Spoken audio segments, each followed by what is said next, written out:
demander aux Congolais de ne pas revoir leur constitution, alors qu'il y a un fameux article, le 217, qui consacre carrément la vente de notre souveraineté à des États africains. Nous n'avons pas le droit de revoir ça. Est-ce que vous entendez ça? Et il y a des hommes de Dieu qui ont osé prendre la parole pour défendre cette ignominie. Mes chers amis, vous savez... Déclaration politique. Nous, députés nationaux, membres du groupe parlementaire Ensemble, seul groupe parlementaire de l'opposition à l'Assemblée nationale, après avoir suivi le forcing en cours par la majorité au pouvoir, coalition Union sacrée de la nation, pour changer la Constitution, en violation des articles 219 et 220.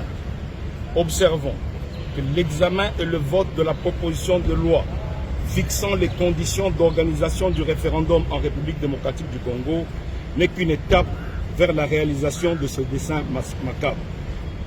Entendu qu'une grande partie de notre pays est occupée par les rebelles, l'armée rwandaise et des terroristes ADF, ayant causé des millions de morts, des réfugiés et déplacés de guerre, au nord, sud Kivu, en Ituri et dans le Haut-Ouélé, vu que deux provinces de notre pays, le Nord Kivu et l'Ituri, sont sous état de siège. Attendu que l'objectif final de cette démarche est de changer le nombre et la durée des mandats du président de la République, ainsi que de réduire les compétences constitutionnelles des provinces afin de consacrer la dictature. Considérant que les attentes de nos populations sont l'intégrité du territoire, la paix, l'unité nationale et la marche vers le développement.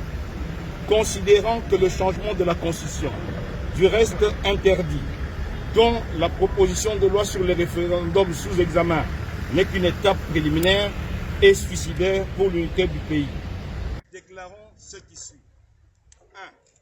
1. Groupe parlementaire Ensemble suspend sa participation aux travaux de l'Assemblée nationale relatifs à la proposition de loi fixant les conditions de l'organisation du référendum en RDC.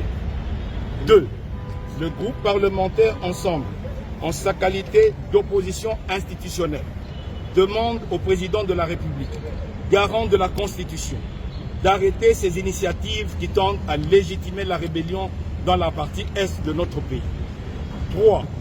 Il appelle le peuple congolais à s'opposer à ce projet macabre et dangereux pour la survie de la nation.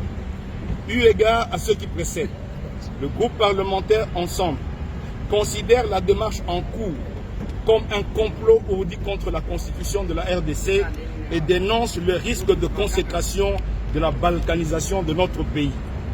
Le groupe parlementaire Ensemble laisse le régime du président Tshisekedi seul devant sa conscience et devant l'histoire pour assumer les conséquences qui découleraient de ces actes préparés en vue de violer la Constitution.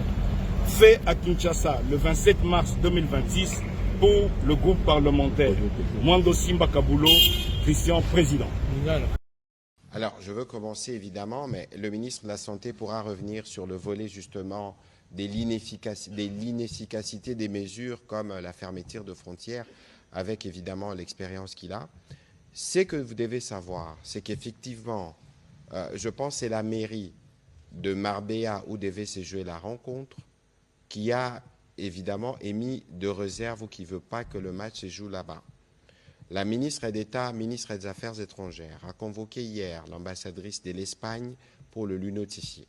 L'ambassadrice de l'Espagne a dit à la ministre des Affaires étrangères que c'était une décision qui avait été prise au niveau de la mairie et que, parce qu'elle a été évidemment convoquée par notre ministre des Affaires étrangères, elle a pris contact avec les autorités espagnoles et les contacts, j'ai cru comprendre, sont encore en cours pour établir si les matchs vont se jouer là où c'était prévu ou tout au moins le match doit être délocalisé dans un autre endroit en Espagne.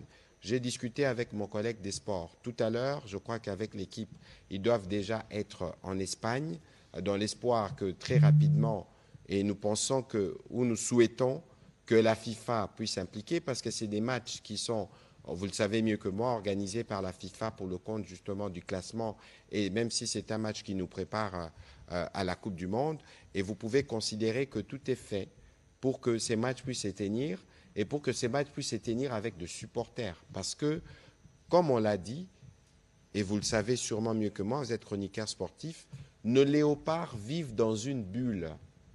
Même le ministre des Sports, qui est en Belgique, n'a pas accès aux joueurs. La plupart de nos joueurs évoluent, si pas tous, à l'étranger. Il était prévu que les joueurs viennent ici pour être décorés, mais aucun d'eux n'a foulé le sol de la RDC, parce que nous voulons justement pas prendre de risques. Et donc, des attitudes de ce type, c'est des attitudes qui sont discriminatoires. Et vous pouvez bien compter sur nous et sur notre voix, même au niveau des affaires étrangères, pour que nous puissions dénoncer des comportements de ce type, parce que le ministre de la Santé va mieux le dire, parce que Ebola n'est pas Covid.